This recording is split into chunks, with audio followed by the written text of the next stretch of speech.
Hello friends, I'm Tim WIldsmith, and this is a new video series I'm calling Catch and Release. And in this first episode, we're going to be taking a look at this really cool old text block from R.L. Allan called the ESV R1.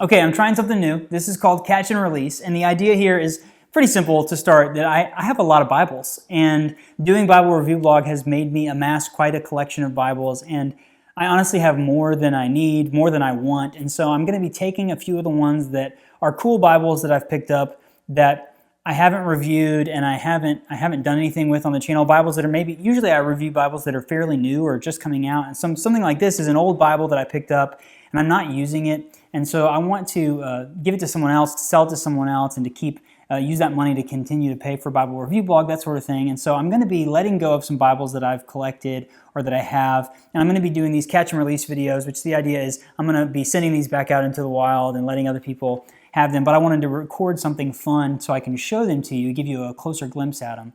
And maybe in the future, if I see something pop up on eBay or in the Facebook groups that looks cool, I will buy that and show it to you on the channel and then sell it to someone else. Not to flip Bibles and make money, but just so I can have something cool to show you. If I see something I think that people want to check out, then I'll definitely do that. So there's part of me that doesn't want to get rid of a Bible ever, that never wants to. I want to be like Randy Brown at Bible Buying Guide, where he just always brings in all of these different Bibles that he has to show you. Part of me wants to be like that, and I can come up with excuses to keep Bibles, and yet I think I should get rid of them. It's kind of like when I was back in my early 20s, I grew my hair really long. As a matter of fact, I'm going to pull out a photo right now. I'm going to show you a photo of me with really long hair. Rise and shine, wipe the sleep from your eye. Yeah, that was really me back in like 06, 07 when I was a singer-songwriter in Omaha, Nebraska, and I grew my hair. Not because it looked good or because I needed to do that, but just because I could. I wanted to prove that I could grow my hair. And for all of those people who were my friends back then, A, I'm sorry, and B, why didn't you tell me that I looked ridiculous? I mean, these days, I wish I could grow that hair. You may have noticed in some of my videos that I'm starting to lose my hair, which makes me very sad, but I didn't need to keep the long hair, so eventually I trimmed it, I let it go. Same idea here with Catch and Release. I have Bibles that I don't need, and so I'm going to let them go. So the first video here, a really cool Bible. This is the ESV R1 from R.L. Allan. So if I get the box out here real quick, you can see that this is the box. It says ESV R1, the Reader's Edition, black Highland goatskin. This is, as far as I know, and if you have better information about this than I do, you can correct me in the comments. I believe that this is the first ESV reader from R.L. Allan. I checked out Mark Bertrand's website, Bible Design Blog, and he wrote about this when it came out in 2009, like it was a new thing for Allan. They were kind of expanding the ESV Classic Reference Edition, which that's what the readers are. They're the bigger version of the ESV Classic Reference Edition. And I've done reviews of the ESV Reader, the current one. I have that green one that my parents got me for graduation from seminary. I've reviewed that one. I've reviewed the ESV Classic Reference Edition. I've done a side-by-side comparison video of those two Bibles. This is the precursor to the ESV NC1, the reader. It's called the R1, and it's a really beautiful Bible bound by chant. It's one of the binderies that Allan used to use that they no longer use. People really love them, partially because they have these beautiful corners in here, these really fantastic corners that just look really sharp. Highland goatskin.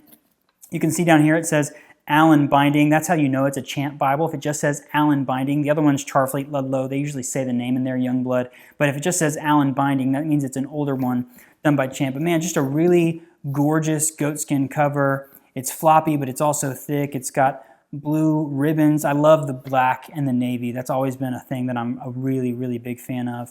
And so this was a text block that they took, not from Crossway, but from Collins. So if I open this up here, you can see,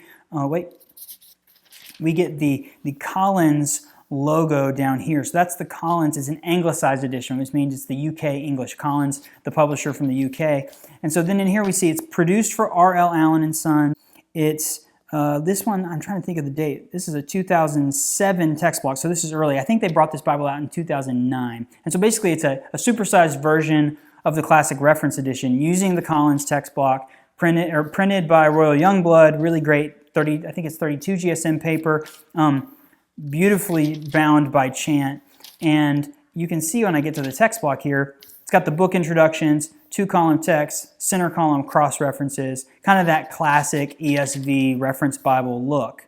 Looks really, really sharp. It's a 10.5 point font. So again, they're taking a Bible that was really popular in the Classic Reference Edition and they're supersizing it. They're making it big and premium materials, that sort of thing. So this was, I believe this was kind of the early version of the readers. You can see the gold, red under gold art gilding, looks really sharp. The gold gild line all the way around the outside. And again, the reason why I'm not keeping this one is because I have the newer version, that green one that my parents got me for graduation. That's like, a very special gift, and I'm not going to get rid of that one. And these basically do the same thing. It's an anglicized text block. It's a slightly older version of the ESV text, but it's really, I don't need both of them. I have a bunch of those Classic Reference Edition Bibles as well, so it's like I don't need 800 of the same text block. You know what I'm saying? And so that's kind of why I've decided to let this one go. I probably should, when I make these videos, allow you guys who are watching them to offer to buy them and stuff like that, but I think I already have this one sold. I think somebody I've talked to already on Facebook from the Allan Bible Addicts group who wants to buy this one. But man, they just did a great job with this. It's really sharp. It looks great. They included the Allan maps in the back, which I really like. You can know that it's the Allan maps because it says the word Allan and they spelled it wrong. A-L-L-E-N. That's one of my biggest pet peeves is when people spell Allan wrong. They spell it with an E-N instead of an A-N. So you get the Allan Bible maps. You get the lined notebook paper. Super clean. This one is in great condition, very sharp. I've actually owned this Bible before, the British Tan edition, because I love British Tan Bibles. And same thing happened. I had it for a while. I wasn't using it, so I sold it. So really, really beautiful Bible. Love having this around, but it's time to catch and release. So that's the first episode of Catch and Release. Let me know what you think about this. I just wanted to give you a quick look at things, not a full review, because these Bibles aren't Bibles that are out there that you can buy easily these days, but just to show you something cool that's out there. This is kind of, I don't know if 2009 would be considered vintage, but this is a kind of a look at the history of R.L. Allan. And honestly, the more I talk about it, the more I don't want to sell it. But I'm going to let this one go.